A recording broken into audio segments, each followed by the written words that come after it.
নমস্কার দর্শকবৃন্দ, আজকের এই ভিডিওতে আমরা আলোচনা করব বাংলার যুবসাথী প্রকল্পের অফলাইন ফর্ম ফিল আপ কীভাবে করবেন তা নিয়ে। তো চলুন শুরু করা যাক। তো দেখতে পাচ্ছেন এখন আমাদের কাছে রয়েছে বাংলার যুবসাথী প্রকল্পের অ্যাপ্লিকেশন ফর্ম। তো ফর্মটি এরকম দেখতে। ফর্মের একদম ডান দিকে দেখতে পারবেন একটা বক্স রয়েছে যেখানে বলা হয়েছে কালার পাসপোর্ট সাইজের ফটো লাগাতে এবং ফটোর উপর দিয়ে এই যে উপরের অংশে এখান থেকে এই পর্যন্ত আপনি সই করবেন। তারপরে দেখতে পারবেন বলা হয়েছে ইংরেজি বড় হাতের অক্ষরে পূরণ করুন। তো ফর্মটি কিন্তু ক্যাপিটাল লেটারে ফিল করতে হবে এবং যেখানে প্রযোজ্য সেখানে টিক চিহ্ন দিতে হবে। তো প্রথমেই দেখতে পাচ্ছেন দুয়ারে সরকার রেজিস্ট্রেশন নাম্বার। তো এই রেজিস্ট্রেশন যে নাম্বার সেটা আপনি আপনার যে ক্যাম্প রয়েছে সেই ক্যাম্প থেকে পেয়ে যাবেন। এটা ফাঁকা রাখবেন, আপনাকে কিচ্ছু করতে হবে না। তারপর দেখতে পাচ্ছেন আধার নাম্বার। তো এই যে বক্সগুলো দেখতে পাচ্ছেন এই বক্সের মধ্যে একটা করে ডিজিটে আপনার আধার কার্ড নাম্বারটি বসিয়ে দেবেন। এরপর নিচে দেখতে পাচ্ছেন উপভোক্তার নাম মাধ্যমিক বা সমমানের পরীক্ষা অনুযায়ী। আপনার মাধ্যমিকের অ্যাডমিট কার্ডে আপনার নামের যে বানান রয়েছে সেই বানান দেখে দেখে এই বক্সের মধ্যে একটা করে লেটার এইভাবে আপনার নামটি লিখে দেবেন। তারপর mobile number bank account link যুক্ত, অর্থাৎ আপনার ব্যাংক অ্যাকাউন্টে যে মোবাইল নাম্বার লিঙ্ক রয়েছে সেই মোবাইল নাম্বারটি এখানে বসিয়ে দেবেন। এরপর যদি আপনার ইমেল আইডি থাকে সেক্ষেত্রে এখানে বসিয়ে দেবেন, আর না থাকলে ফাঁকা রেখে দেবেন। তারপরে জেন্ডার বা লিঙ্গ, তো আপনি যদি পুরুষ হন সেক্ষেত্রে এখানে টিক দেবেন, মহিলা হলে এখানে এবং আদার্স হলে এখানে টিক দেবেন। এরপর নিচে দেখতে পাচ্ছেন জন্ম তারিখ।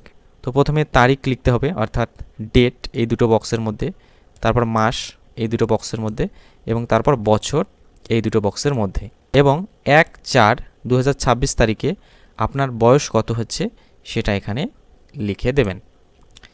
এরপর পিতার নাম, আবেদনকারীর পিতার নাম এখানে লিখে দেবেন, একটা করে বক্সে একটা করে লেটার। সেম একইভাবে মায়ের নাম এখানে লিখে দেবেন, একটা করে বক্সে একটা করে লেটার।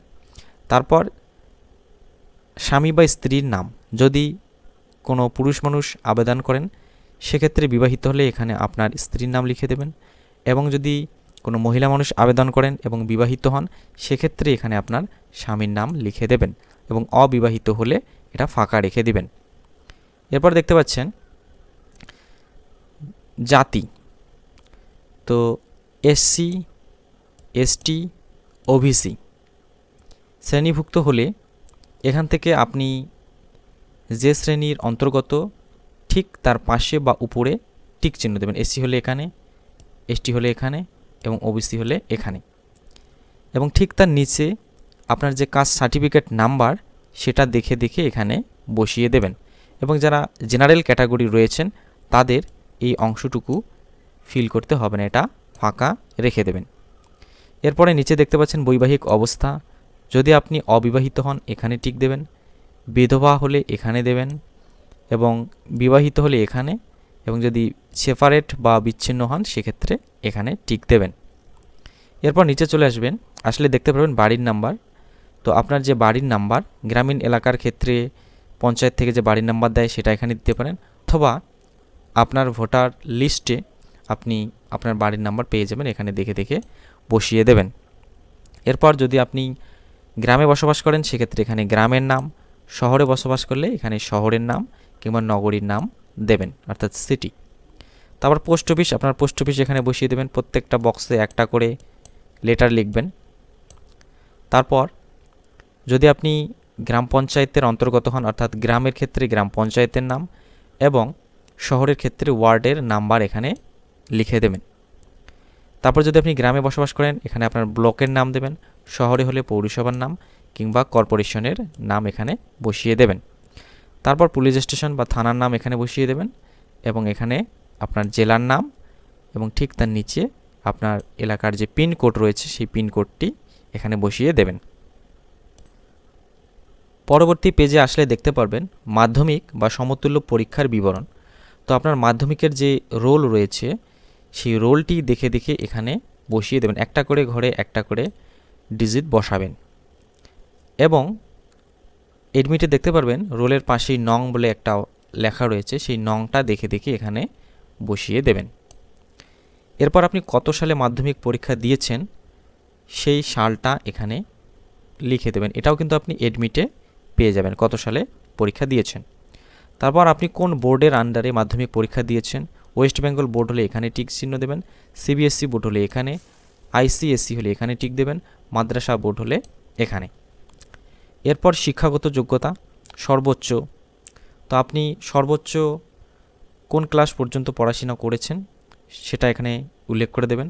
যদি আপনি স্নাতক হন তাহলে বিএ বা ব্যাচেলার ডিগ্রি, তারপর স্নাতকোত্তর হলে মাস্টার ডিগ্রি বা এমএ বা এমএসসি যেটা হবে আপনার ক্ষেত্রে, সেটা এখানে সর্বোচ্চ আপনার যে ডিগ্রি রয়েছে বা শিক্ষাগত যোগ্যতা সেটা লিখে দেবেন। তারপর বর্তমানে আপনি কি কাজ করছেন, পেশা কি, আনএমপ্লয়েড বা বেকার দেওয়ার চেষ্টা করবেন। আর যদি আপনি কোনো কাজ করে থাকেন সেটা উল্লেখ করে দেবেন, যেহেতু এটা বেকার যুবক যুবতীদের জন্য সেক্ষেত্রে এখানে বেকার লেখাই বা আনএমপ্লয়েড লেখাই ভালো। এবার দেখতে পাচ্ছেন ব্যাঙ্ক অ্যাকাউন্ট ডিটেলস। তো প্রথমে আপনার ব্যাংকের নাম এখানে লিখে দেবেন, একটা করে বক্সে একটা করে লেটার, তারপরে ব্রাঞ্চের নাম এখানে লিখে দেবেন। এগুলো কিন্তু সব আপনি আপনার ব্যাংকের পাসবইয়ের প্রথম পেজে দেখতে পারবেন।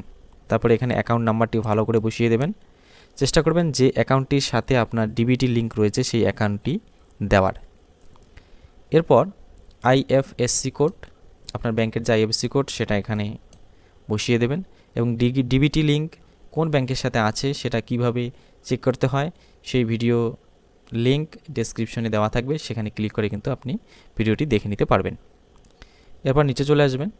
আপনি যদি অন্য কোনো সরকারি অনুদান বা সাহায্য পেয়ে থাকেন, যেমন লক্ষ্মীর ভাণ্ডার, কৃষক বন্ধু, সেক্ষেত্রে এখানে হ্যাঁ টিক দেবেন এবং যদি এ ধরনের কোনো সরকারি অনুদান না পান সেক্ষেত্রে নোতে টিক দেবেন।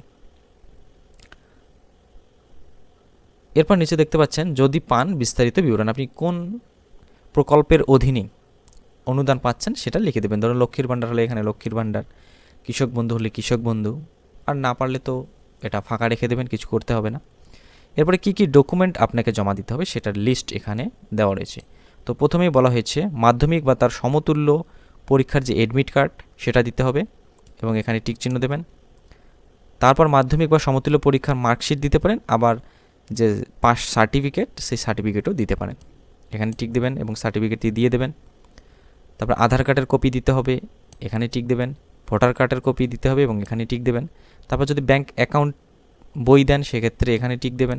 যদি বই না থাকে তাহলে বাতিল চেক বা ক্যান্সেল চেকও কিন্তু আপনি দিতে পারেন। এবং যদি আপনি এসসি এসটি ওবিসি শ্রেণীভুক্ত হন সেক্ষেত্রে এখানে টিক দেবেন এবং সাথে আপনার সেই কাস্ট সার্টিফিকেটটি জেরক্স দিতে হবে এবং প্রত্যেকটা ডকুমেন্টের নিচে আপনি সই করবেন, অর্থাৎ সেলফ অ্যাটেস্টেড করবেন। তারপরে এখানে একটা ঘোষণাপত্র দেওয়া রয়েছে, এটা চাইলে পড়ে নিতে পারেন কি বলা হয়েছে এবং এরপর নিচে চলে আসবেন। এখানে তারিখ দেবেন যে ডেটে আপনি ফর্মটি জমা করছেন এবং এখানে আবেদনকারী সই করবে। তারপরে এখানে দুয়ারে সরকার রেজিস্ট্রেশন নম্বর, এটা যিনি আধিকারিক থাকবেন আপনার ফর্মটি জমা নিচ্ছেন তিনি এখানে লিখে দেবেন।